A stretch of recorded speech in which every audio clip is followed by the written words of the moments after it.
سورۃ الاحزاب میں بھی ہے، جہاں بعض ازواج نے نبی صلی اللہ علیہ وسلم سے جب زیادہ خرچ کا مطالبہ کیا تو اللہ تعالیٰ نے اس پر بھی انہیں تنبیہ فرمائی تھی۔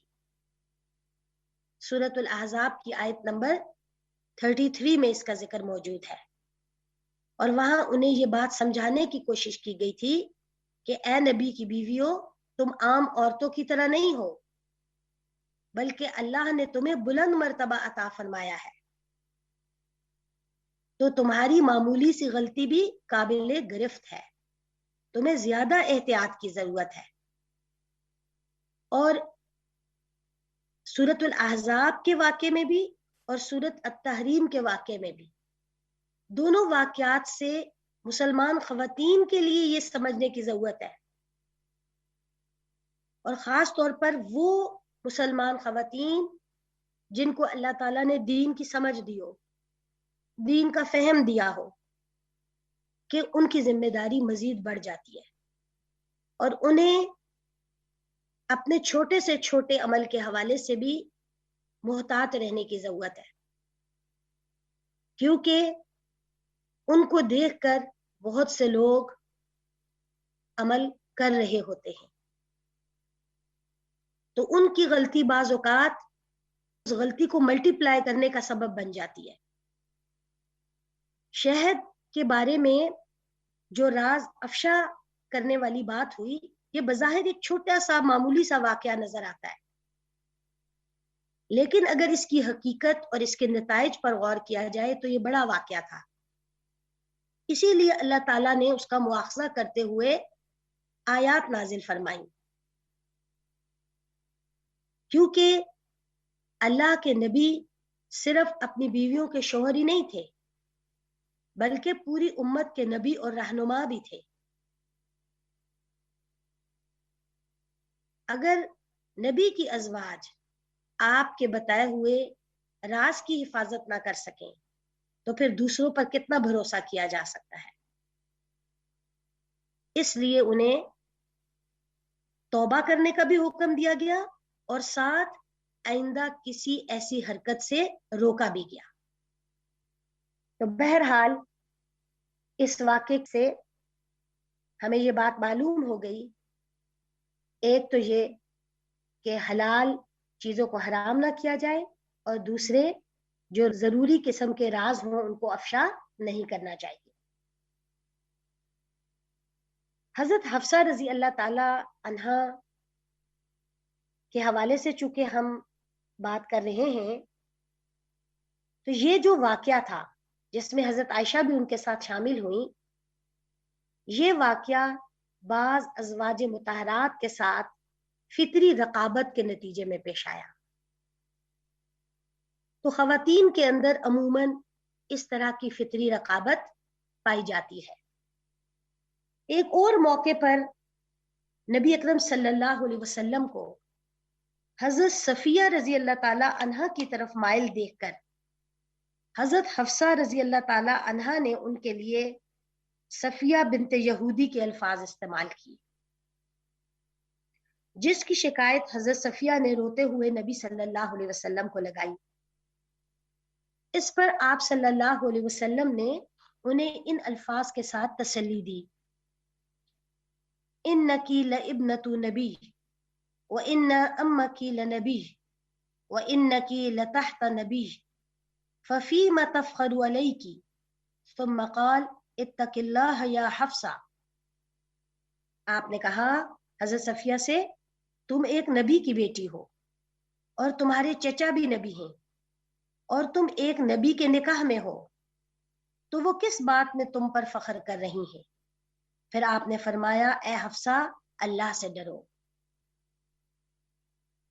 تو حضرت حفصہ رضی اللہ تعالی عنہا مزاج کے اعتبار سے تھوڑے سے تیز مزاج کی مالک تھیں، لیکن ان کے اندر باقی ایسی بہت سی خوبیاں موجود تھیں جس کی وجہ سے نبی اکرم صلی اللہ علیہ وسلم نے انہیں اپنی زوجیت میں لیا۔ بعض روایات سے یہ بھی معلوم ہوتا ہے کہ آپ صلی اللہ علیہ وسلم نے ایک موقع پر انہیں ایک طلاق دے دی، لیکن حضرت جبرائیل علیہ السلام نے آ کر آپ کو ان سے رجوع کرنے کو کہا۔ حضرت قیس بن زید رضی اللہ تعالی عنہ سے روایت ہے کہ ان رسول اللہ صلی اللہ علیہ وسلم طلقها تطلیقہ ثم ارتجعها وذلك ان جبرائیل قال له ارجع حفصة فإنها صوامة قوامة وإنها زوجتك وفي الجنة۔ حضرت قیس بن زید بیان کرتے ہیں کہ رسول اللہ صلی اللہ علیہ وسلم نے حضرت حفصہ رضی اللہ تعالی عنہا کو ایک مرتبہ طلاق دی، پھر رجوع فرما لیا، اور اس کی وجہ یہ تھی کہ حضرت جبرائیل علیہ السلام نے آپ سے کہا کہ آپ حفصہ سے رجوع کر لیں، اس لیے کہ وہ بہت روزہ رکھنے والی اور بہت نماز پڑھنے والی ہیں، اور وہ جنت میں بھی آپ کی زوجہ ہوں گی۔ اس حدیث مبارکہ کی تشریح میں مولانا منظور نعمانی لکھتے ہیں، اللہ تعالیٰ کے یہاں حضرت حفصہ کی قدر و منزلت اور مقبولیت و محبوبیت کا اندازہ کرنے کے لیے یہ روایت بالکل کافی ہے۔ رسول اللہ صلی اللہ علیہ وسلم نے جب کسی وجہ سے ان کو طلاق دے دی تو اللہ نے نہ صرف حضرت جبرائیل کے ذریعے آپ کو رجوع کرنے کا حکم بھیجا، بلکہ حضرت حفصہ کی سیرت و کردار کے بارے میں یہ سند اور یہ شہادت بھی عطا فرمائی کہ وہ دن کو کثرت سے روزہ رکھتی ہیں اور رات کو اللہ کی بارگاہ میں کھڑے ہو کر نمازیں پڑھتی ہیں، اور یہی نہیں بلکہ اس سے آگے بڑھ کر یہ خوشخبری بھی سنائی کہ جنت میں بھی ان کے لیے رسول اللہ صلی اللہ علیہ وسلم کی زوجیت کا شرف مقدر ہو چکا ہے۔ یہ بات تحقیقی طور پر معلوم نہیں ہو سکی کہ طلاق کے اس واقعے کا اصل سبب کیا تھا، البتہ یہ بات بالکل واضح ہے کہ طلاق اور رجوع ان دونوں کے سلسلے کا یہ واقعہ جو رسول اللہ صلی اللہ علیہ وسلم کے گھر میں پیش آیا، اسی سے امت کو طلاق اور رجوع کا صحیح اور مسنون طریقہ عملی طور پر معلوم ہوا۔ ہو سکتا ہے اس واقعے کے پیش آنے کی ایک حکمت اس طریقے کی تعلیم بھی ہو۔ اس کے علاوہ اس واقعے کی برکت سے یہ بھی معلوم ہو گیا کہ اللہ کی نگاہ میں حضرت حفصہ کا کتنا بلند مقام ہے، اور ان کے وہ خاص اوصاف بھی معلوم ہوئے جو ان کے جنتی ہونے کا سبب بنے۔ تو یہ جو واقعہ تھا یہ بھی ایک بہت فطری چیز تھی کہ کسی بھی گھر میں ایسی کوئی بات پیش آ سکتی ہے، اور اللہ کے رسول صلی اللہ علیہ وسلم اللہ کے نبی تھے، سید البشر تھے، تمام انبیاء کے سردار تھے، لیکن اس کے ساتھ ساتھ آپ ایک انسان تھے، اور آپ کی ازواج بھی انسان تھی، اور بعض اوقات جو بشری کمزوریاں ہوتی ہیں وہ ان سے لاحق ہوئیں، اور یہ سب چیزیں بھی اسی لیے تھیں تاکہ بعد میں امت کے سامنے یہ انسانی رویے موجود ہوں اور سب امت ان معاملات میں ان سے سیکھ سکے، ان کی رہنمائی ہو سکے۔ حضرت حفصہ رضی اللہ تعالی عنہا ان چند خواتین میں سے تھیں جو لکھنا پڑھنا جانتی تھیں، کیونکہ رسول اکرم صلی اللہ علیہ وسلم نے حضرت حفصہ کی تعلیم کا خصوصی انتظام فرمایا تھا۔ سنن ابی داؤد کی ایک روایت ہے جو سیدہ شفا بنت عبداللہ رضی اللہ تعالی عنہا بیان کرتی ہیں، وہ فرماتی ہیں دخل علی رسول اللہ صلی اللہ علیہ وسلم وانا عند حفصہ فقال لي الا تعلمين هذه رقية النملة كما علمتيها الكتابة۔ نبی کریم صلی اللہ علیہ وسلم میرے پاس تشریف لائے جبکہ میں ام المومنین سیدہ حفصہ کے پاس تھی، تو آپ نے مجھ سے فرمایا تم انہیں نملہ کا دم کیوں نہیں سکھا دیتی جیسا کہ انہیں لکھنا سکھایا ہے۔ نملہ جو ہے یہ کیڑے کے کاٹے کا ایک دم تھا خصوصی جو حضرت